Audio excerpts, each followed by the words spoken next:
బాల ఉగ్ర నరసింహ స్వామికి, బాల ఉగ్ర నరసింహ స్వామికి. మాది సూర్యాపేట అండి.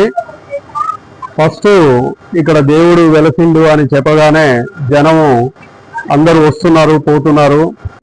దానితో నాకు స్వామివారి మీద నమ్మకం పెరిగి 2-3 సార్లు దర్శనం చేసుకోవడం జరిగింది. ఆ తర్వాత 1 సంవత్సర కాలం నుంచి మా రెండో అమ్మాయికి ఇంటి జాగ కోసం, కట్టిన ఇల్లు కోసం సంవత్సరం కాలం నుంచి సర్చింగ్ చేయడం జరిగింది. కానీ సరి అయినటువంటి మా మేడం ఎన్నోసార్లు వచ్చి ఇక్కడ రాళ్లతోటి ఇల్లు కట్టుకుంటాం స్వామి, మాకు మా పాపకు మంచి స్థలం చూపించండి, లేకపోతే ఇల్లు చూపించండి అని మొక్కుకోవడం జరిగింది. దానికి అనుగుణంగా సంవత్సర కాలంలో పెండింగ్ ఉన్నటువంటి పని 10 రోజుల్లోనే మాకు మంచి స్థలం దొరకడం, ఆ స్థలంలో ఇప్పుడు 3 అంతస్తుల్లో నిర్మాణం జరుగుతున్నది.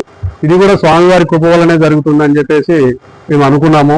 అదేవిధంగా మా పెద్ద పాప స్వామి